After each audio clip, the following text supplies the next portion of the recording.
requisitos de segurança, e isso vem acontecendo nas nossas legislações, ou seja, as nossas legislações cada vez mais exigem requisitos de segurança, o que é importante para nós, né, porque como foi dito há pouco, a gente espera, né, nós vamos ao estabelecimento esperando essa segurança, né, então o Estado seria o agente responsável com esse dever de realizar essa tutela.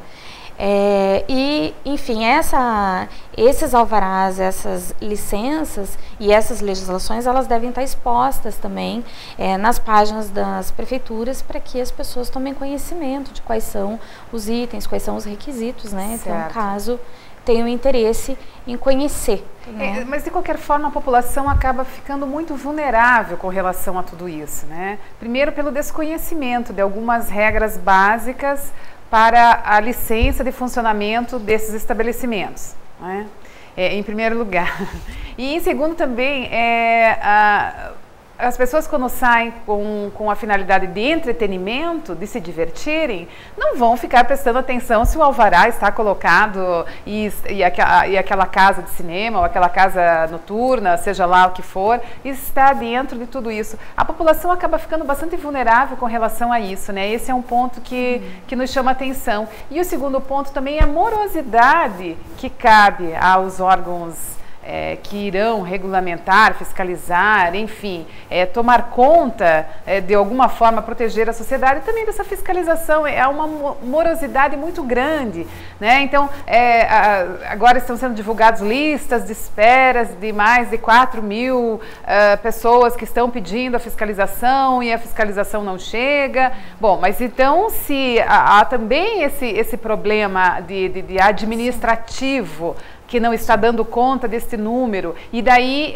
enquanto esse estabelecimento não é fiscalizado, mesmo assim ele continua funcionando, porque ele está na fila aguardando o funcionamento. Tudo isso deixa a população, além de confusa, também bastante vulnerável com relação a isso, não é isso? E uma outra questão que nos chamou a atenção: como está a responsabilidade, como ficaria, então, como nós podemos incluir a imprensa nessa questão de responsabilidade civil na cobertura do ocorrido? Por quê?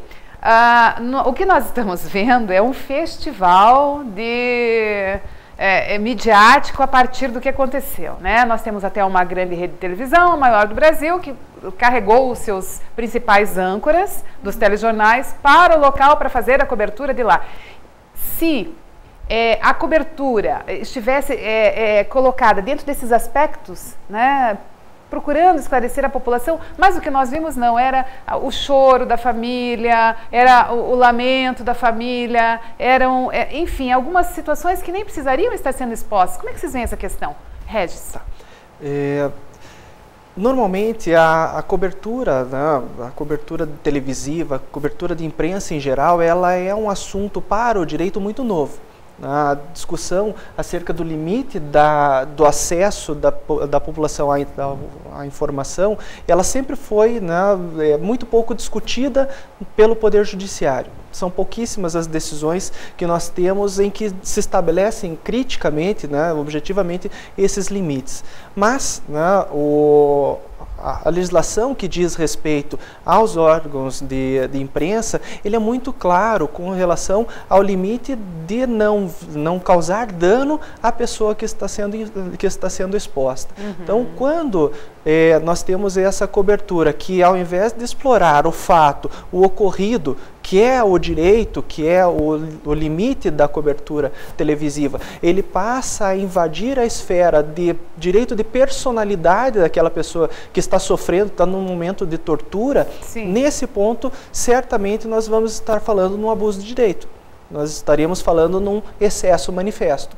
Então, nesse caso, nós teríamos uma responsabilidade do órgão televisivo, do órgão de mídia, pelo agravamento da dor que ele está sofrendo. Por quê? Porque ele vai ser, né, exposto para todo o Brasil numa situação que ninguém gostaria de ser exposto. Uhum. Né? E normalmente essas pessoas, elas dão o seu consentimento, porque a entrega desses dados, a entrega dessas imagens, a entrega de todas essas informações, ela depende do consentimento de quem forneceu. Então, após... pelo menos assim que se espera, É o que se espera, é o que diz a regra. Mas mesmo a colheita dessa informação, até que ponto ela é válida? Por quê? Porque a pessoa está... Naquele momento em que a pessoa está fragilizada. Sensibilizada. Ela não está no pleno juízo, no pleno gozo das suas faculdades mentais, para dizer que, sim, eu quero ser colocada num jornal nacional, num jornal de rede nacional, num jornal que vai passar, que todo mundo vai saber o que aconteceu, todo mundo vai saber. Eu não gostaria de saber que a minha filha, que tinha um namorado que estava num outro lugar, esperando que ela estivesse em outro lugar, fique sabendo que ela estivesse na boate. Mas eu acabei, naquele momento, assinando um termo de consentimento. Então, quando há esses excessos manifestos, esses abusos de direito, há o direito legítimo da imprensa de transferir essa informação para o grande público torna-se ilegítimo. Então, há a obrigação de reparar os danos causados vão existir. Então, as decisões hoje jurisprudenciais que a gente vai encontrar vão pontuar exatamente nesse ponto. Até que ponto o consentimento foi válido. Ou, em não havendo consentimento por ser impossível, porque a pessoa não daria, até que ponto o que foi transferido é única e exclusivamente fato. Até que ponto o que foi transferido deixou de ser fato e passou a ser um ataque pessoal, uma forma de utilização daquela pessoa, daquela integridade, daquela privacidade para obtenção de pontos de Ibope. Exatamente. Então é isso. Eu acho que nós podemos até comentar um pouquinho mais no segundo bloco sobre esse ponto que o Regis levantou. Agora nós precisamos fechar o segundo bloco e deixar no ar a nossa segunda questão norteadora. Com base na legislação vigente, como a população poderá se precaver e exigir que sejam cumpridos seus direitos para evitar que casos semelhantes aos da tragédia de Santa Maria ocorram? Acompanhe conosco, já voltamos.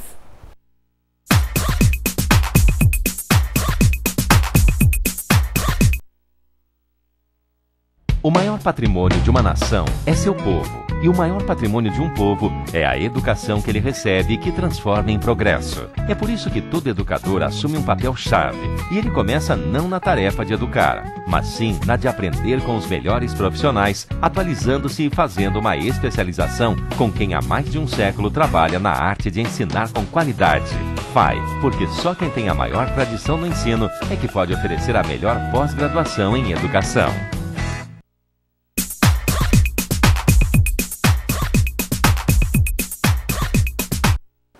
Voltamos para o terceiro bloco do programa de hoje, Diálogos Acadêmicos e Profissionais. Está tratando o tema de responsabilidade civil e responsabilidade civil relacionando com a tragédia ocorrida em Santa Maria recentemente. Os nossos convidados ao longo do primeiro bloco discorreram para nós o que vem a ser a responsabilidade civil e em qual área do direito ela está colocada. No segundo bloco colocaram também para nós, a partir das suas áreas de especialização, como a tragédia ocorrida em Santa Maria está colocada como responsabilidade civil. E agora, no terceiro bloco e último do programa, nós vamos colocar com base na legislação vigente como a população poderá, então, se precaver e exigir que sejam cumpridos seus direitos para evitar que tragédias como esta voltem a ocorrer. Então essa será a nossa questão principal ao longo do terceiro bloco. Mas eu gostaria que o Regis agora explorasse um pouco mais sobre a colocação final, que alguns órgãos de imprensa, a mídia de uma forma geral, tem explorado de uma maneira tão agressiva e tão excessiva o que aconteceu na tragédia de Santa Maria, que até que ponto então isso fica sendo uma informação no sentido de esclarecimento à população ou então apenas para aumentar os seus pontos na audiência. Okay. E de que forma então a população também poderia se proteger deste excesso, desses abusos da própria mídia? Bom, normalmente a cobertura de mídia, ela surge num primeiro momento como análise de fatos, e depois quando esses fatos eles começam a se esgotar, a tendência natural é que eu busque algum outro tipo de subterfúgio. Esse subterfúgio é que deve ser reprimido e ele tem uma série de elementos, uma série de formas através das quais ele vai ser efetivamente coibido pela legislação.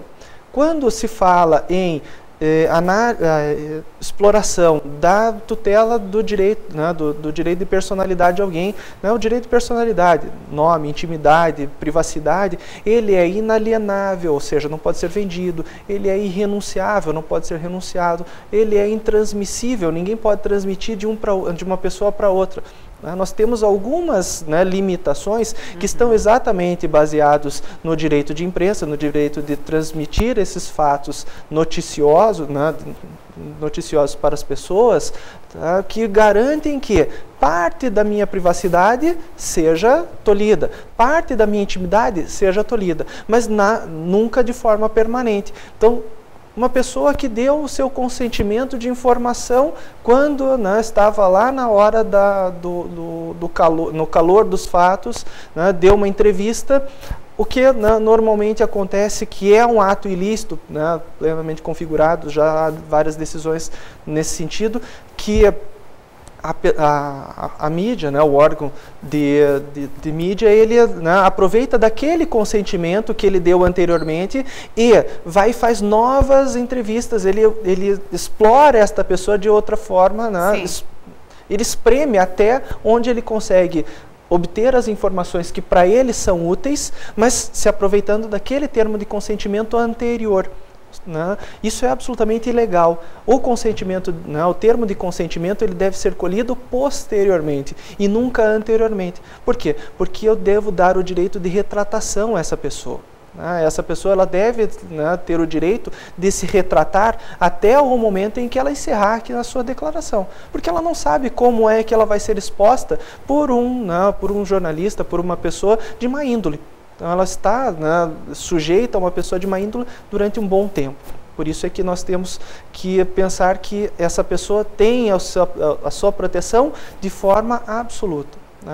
O direito de personalidade, ele é irrenunciável, inalienável e intransmissível. Enquanto você está discorrendo, Regis, eu estava lembrando de algumas imagens que, por exemplo, algumas vítimas do que aconteceu naquela casa noturna em Santa Maria, ficaram bem, mas depois de um certo tempo tiveram que voltar ao hospital porque estavam passando mal. Bem, então imagens em que estavam sendo carregadas para dentro do hospital. Aquela pessoa certamente não deu termo de autorização algum para que a sua imagem, naquelas condições, fossem expostas e colocadas na televisão numa rede nacional. Aí nós podemos falar assim, não, mas era uma pessoa com mais de 21 anos, ou mais de 18 anos, e quem deu autorização foi o pai, ou foi o tio, enfim. Como que nós podemos avaliar essa situação?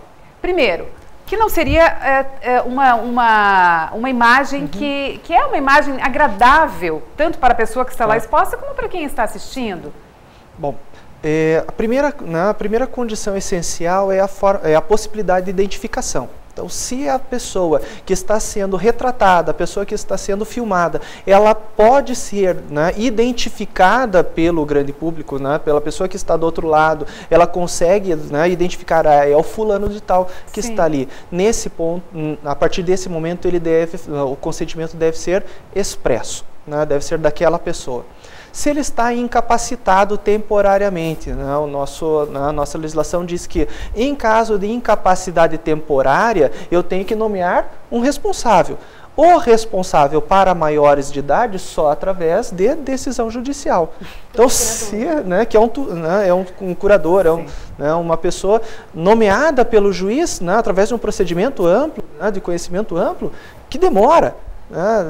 O simples consentimento do pai não vai ser suficiente. Ou seja, aquelas imagens estão excedendo o que a legislação protege dessas pessoas. É isso, Regis?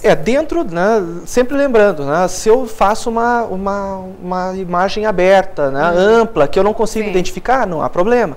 Mas Normalmente não é o que se vê. Normalmente o que se vê é, eu dou um close naquela pessoa agonizando.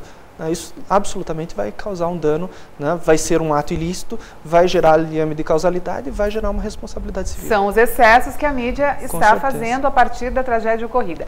Bem, Daniele, com base na legislação vigente, então como a população pode se precaver e exigir que seus direitos sejam cumpridos para que se evitem tragédias como essas? Certo. Eu só vou voltar um pouquinho na questão anterior do Regis para dizer que o consentimento informado, né, e essa expressão me parece importante, né, porque o consentimento tem que ser um consentimento informado, ou seja, eu tenho que ter conhecimento em que aonde vai circular aquela imagem, exatamente como ela vai ser aproveitada.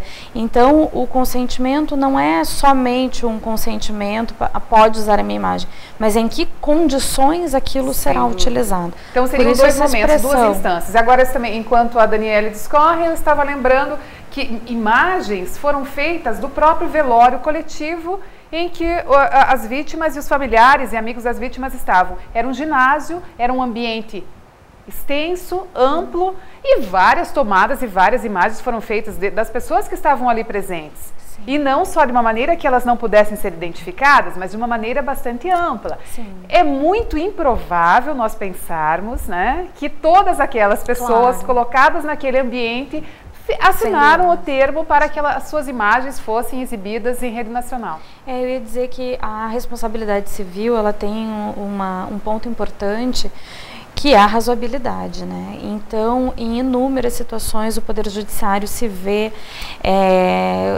com bastante dificuldade em definir qual é exatamente esse limite.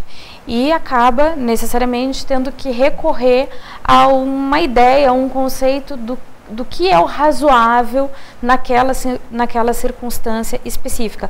Ou seja, não tem um dado objetivo, né, de qual é o limite. Essa linha é muito porosa. Então, às vezes essa travessia ela é sutil. Então, o Poder Judiciário ele tem que tomar as devidas cautelas para explicar o significado do que é o razoável dentro daquele contexto, né, em que as coisas estão dadas. E que também fica complexo demais definir este razoável, né? Sim. Para alguns o que é considerado razoável, para outros o que não é. Para